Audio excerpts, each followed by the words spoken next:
guys? Boy Peppo here. How are you doing? I'm going to show you guys about my mixer today and why I like to use it. But first,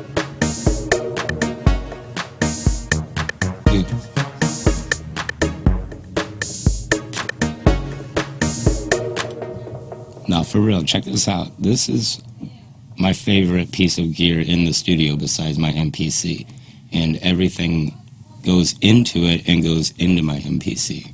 So that being said, of course, my MPC is my favorite piece of gear in my studio. It controls everything. It controls my modular rig. It controls my keyboards, everything. I just sit at one box with my Advanced 49 USB keyboard, and instead of popping up Fruity Loops and going through the plugins, because my computer crashes, I love Fruity Loops. I have my own Fruity Loops. I have like 10 different synths, and I go through them and I utilize each one the same way. This is the same workflow, but outside of the computer. And each box is dedicated to its own self. So that's why I really love dedicated hardware, like an analog delay that's only like 8 HP. Means it's like this big, like the size of your channel strip right here, maybe 2 of them. And if it's dedicated to just a delay and it has no other options, then you're good to go, man. It's a powerhouse of a module, and it's dedicated to just one thing. That's why I love the mixer. You can mix in just standalone in the MPC. I have plenty of videos showing that.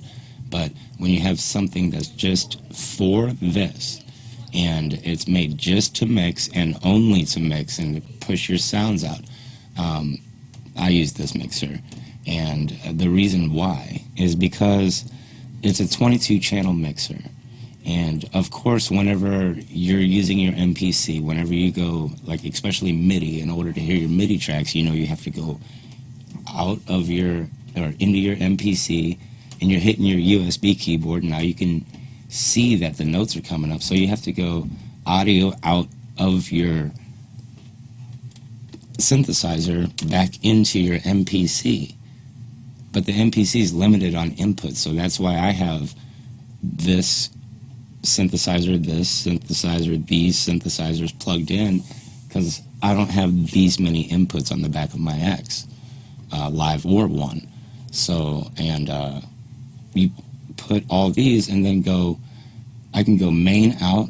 It's got an XLR main, which you get a really, really nice, true, fat sound from the master, and it goes into my MPC.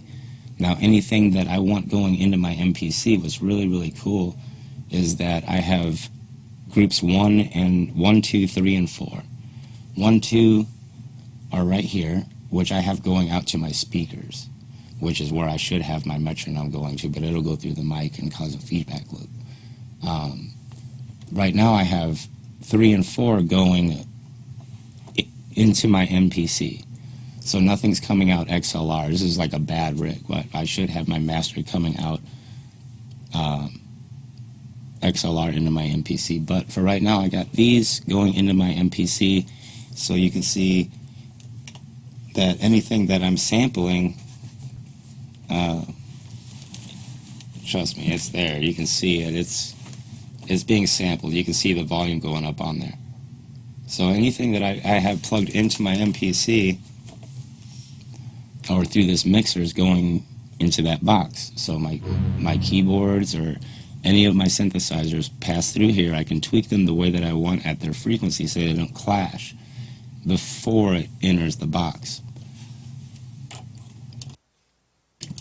That being said, about the groups, it's got these auxiliary outs, right? So if I want to go and send groups 1 and 2,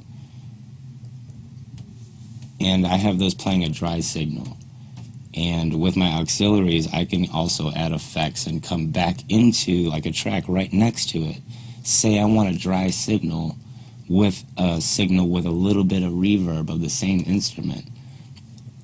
It just adds, like if you play 2 guitars, 1 dry and 1 wet, and you mix just a little bit of wet with the dry signal, it really adds a freaking nice sound to it. Same with drums or anything like that. My favorite thing about this mixer, guys, and it's very simple. You put an input.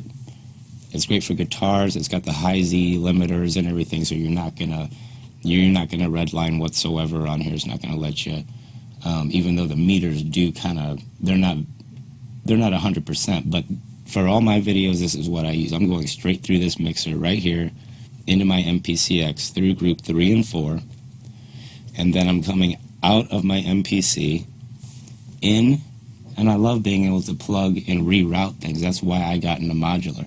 And I'm going into right here from my headphone jack, right here. This is my MPC coming out of my master. And if I push 3 and 4, it's going to give me a hell of a feedback loop. If I hit 1 and 2, it's going to come out of my speakers. So it's dope. If I'm listening to something and I want to hear what it sounds like on my monitors, bam, I can go back and forth like that. But my favorite thing about this mixer is that whenever you're using the MPC software, let me bring this up for you guys here real quick. When you're using the MPC software, let's see, like this mixer right here is dope, right? Let's just move this right over here, I guess. Sorry, guys. I did mention that my camera blew up and everything went bad. Okay, but what I want you to look at is this right here. Outputs 1 and 2, 3 and 4, 5, 6, 7, 8, 9, 10, 11, 12.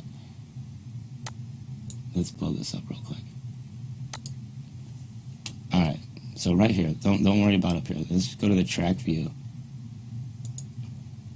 And we got the track view right here, right? Let's get this going. And these are the outputs of the mixer itself.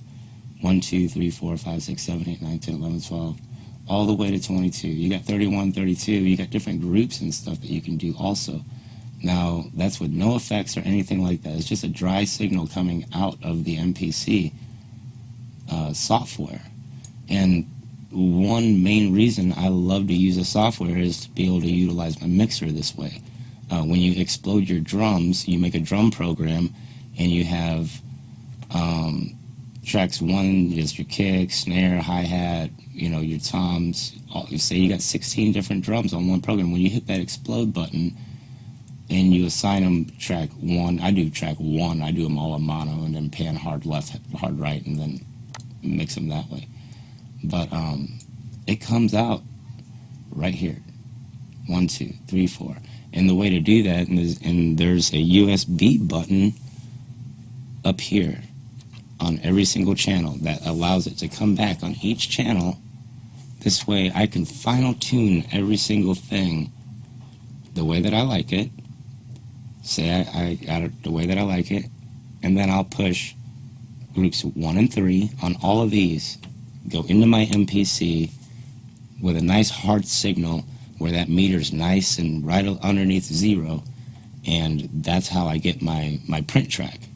If you don't even have an MPC, you could go right back in out of groups these 3 and 4 and plug it into an empty channel and make it group 1 and 2. Instead of going to your speakers, make it go auxiliary out to your audio interface to your computer. I just use this as my audio interface. So it would be 1 and 2, and it would give you the finalized sound of all your stuff, and that'd be your final product. And you can see how loud it is and everything like that. But again, you can do all of this in the MPC, but when you have a dedicated hardware device that does nothing but that, it's fun to be able to tie them both together. Like I say, I've never had so much fun being able to take a kick drum and put it into this mixer and then really get into what the frequencies are supposed to be like and everything, and be able to tweak them out, juice them up the way that I like them, and then send it back into the X. And again, being able to plug in and reroute stuff, that's why I got into modular in the first place, because I want my X to be able to control everything in my studio, and so far it does. As far as audio tracks and everything like that, whenever you have your audio track going in, this is you can sequence everything out on your MPC, but then when you hit play, that final sample going back into the X, a 64 bar beat, should be mixed through groups 3 and 4, mastered, output of 1 and 2 into the X. And then you can add your master effects or whatever you'd like to your master output. Guys, I love doing this, and I really wanted to share that with you. My next video, I want to show you a really cool way to be able to play your pads on your MPC, and I want to explain why. So definitely stay tuned for that. If you have any questions about the mixer, it's just a simple mixer. Those are the options that it does. It has 5 auxiliary outs, so you can go 5 different ways, or like I say, sometimes it's good to have a kick drum with a real dry signal and then just a little bit of maybe high-end EQ or whatever you want on this other coming back in. This way you can have 2 of the same, and it's just like it just gives it a little bit of juice. Right on, guys. I'm Pauly Popo. I really appreciate you for watching, and hopefully this came out pretty decent. So I'll see you guys later.